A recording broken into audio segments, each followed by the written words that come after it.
리벤지 포르노는 2000년대 중반쯤에 미국에서 쓰이기 시작했는데 그 용어가 부적절하다는 것은 그 가해자의 의도잖아요. 복수라고 하는 그걸 그대로 붙였을 뿐더러 그 뒤에 이제 포르노그래피라는 표현을 넣어서 이 범죄의 성격이 그 음란물을 만들었다는 거야? 이게 뭐야? 라고 하는 식의 그 범죄의 성격을 전혀 드러내지 못하는 말로 만들어졌어요. 이 형법에서는 범죄와 범죄 피해에 대해서 올바르게 이름을 붙이는 것이 중요합니다. 범죄와 범죄 피해에 대해서 올바른 이름을 붙여야 범죄라는 것을 우리가 확실하게 인식할 수 있고 범죄 피해에 대해서 확실한 대책을 세울 수 있기 때문입니다.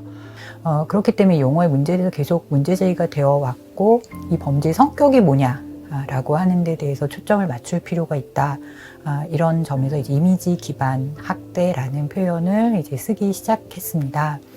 호주의 이 커미셔너 같은 경우 이미지 기반 학대를 치밀한 사이에서 이제 이전에 촬영했던 신체 영상을 비동의 유포하거나 혹은 이제 동의를 얻지 않고 촬영하여 이것을 유포하는 행위들 뭐 이런 부분들을 이제 가리키기 위해서 이미지 기반 학대라는 표현을 현재 쓰고 있어요. 한국의 경우 이거를 이제 불법 촬영이라고 좀 포괄적으로 얘기를 하는데 이 경우 불법에 초점이 가게 되면은 이게 촬영이 불법으로 이루어진 것인가 어떤 촬영인가 라고 하는 게 사실 드러나지는 않거든요. 불법에 초점을 두게 되면은 피해자가 스스로 자신을 촬영했거나 혹은 동의를 한 경우도 있을 수 있는데 이 경우는 또 포괄이 안 될 것 같은 그런 느낌을 주기도 하죠. 그것 외에도 이 디지털 성범죄 혹은 디지털 성폭력으로 포괄하는 행위들은 굉장히 다양하게 나타나기는 합니다. 일단 디지털 성범죄는 그 가해 형태에 따라서 제작, 유포, 참여, 소비 이렇게 네 가지 형태로 구분해 볼 수 있습니다. 다시 말해서 그 불법적인 수단을 통해서 예컨대 불법 촬영이나 실제 성폭력을 촬영해서 성착취적인 이미지나 영상을 제작하는 것을 이제 제작 형태의 디지털 성범죄라고 하고요. 유포형 디지털 성범죄는 본인 동의 없이 그런 이미지를 불특정 다수를 대상으로 사이버 공간을 통해서 전파하는, 유포하는 그런 행위를 말하고요. 이런 유포형 디지털 성범죄가 곧 참여형 디지털 성범죄로 이어지게 되죠. 소위 시청자, 소비자들을 통해서 성적 수치심을 가하는 댓글을 달거나 추가 범행으로 이어지는 경우가 있기 때문에 참여 형태의 디지털 성범죄라고 할 수 있고요. 소비형 디지털 성범죄는 디지털 성폭력의 결과물인 성착취물을 아무런 죄의식 없이, 가해의식 없이 소비하고 시청하는 경우를 이야기합니다. 이것은 디지털 성범죄가 마치 집단 성폭력화하는 그런 현상으로 이어지는 것이죠. 또 다른 부분은 이제 아동 청소년에 대한 온라인 그루밍 범죄, 이것도 이제 디지털 성범죄의 일환으로 이제 보고 있습니다. 그루밍 범죄의 핵심이 또 그 아동 청소년과 친밀한 관계를 만들어낸 다음에 그 관계를 이용하여 결국 성적 착취를 하는 것이거든요.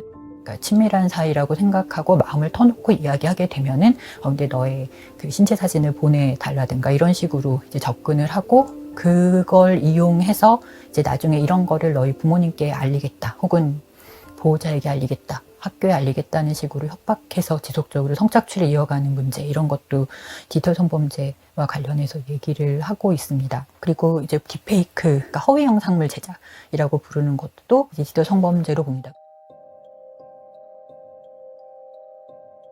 이미지는 대상을 잡아야 되잖아요. 이제 온라인에서 일어나는 젠더 기반 폭력이다라고 하면은 특히 지금 현재 디지털 성범죄, 이미지 기반 학대 이런 식으로 표현되는 것처럼 여성의 신체를 대상화하는 이미지 관련된 범죄와 폭력들로 이제 주로 설명이 되는 것 같아요. 신체 이미지 유포라고 하는 거는 인터넷 기술과 굉장히 밀접한 관련을 맺고 발전해 왔다고 얘기하고요.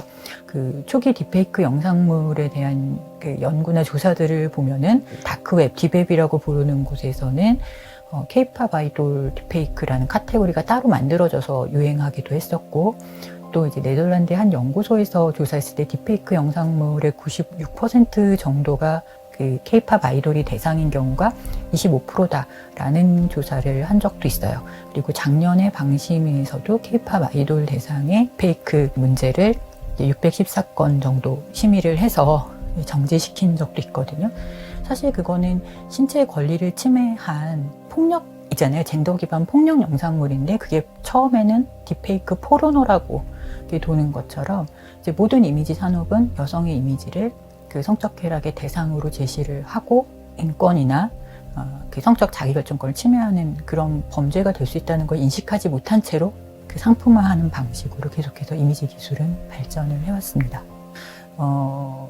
여기서 나타나는 문제 중에 하나가 사실 우리 사회의 그 가부장제적 관념과 연결이 돼 있어요. 리벤지 포르노라는 말이 처음 나왔을 때에도 그 리벤지라는 말이 가능한 이유는 이것이 유포되었을 때 여성의 사회적 평판과 명예가 심각하게 훼손되기 때문에 그 사회생활과 교우관계와 이런 다양한 그 오프라인에서의 관계를 이어가는데 어려움을 경험하기 때문에 그게 그래서 리벤지가 되는 구조였거든요.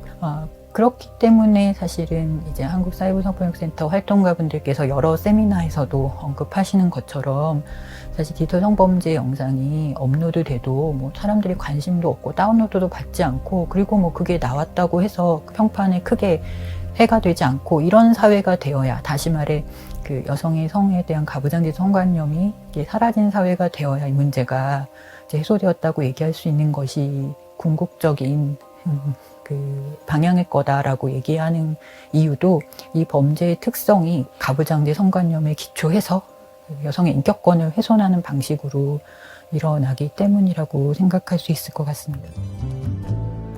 이미지에 대한 권리는 우리가 법적으로 그 인격에 대한 권리의 아주 핵심적인 부분입니다.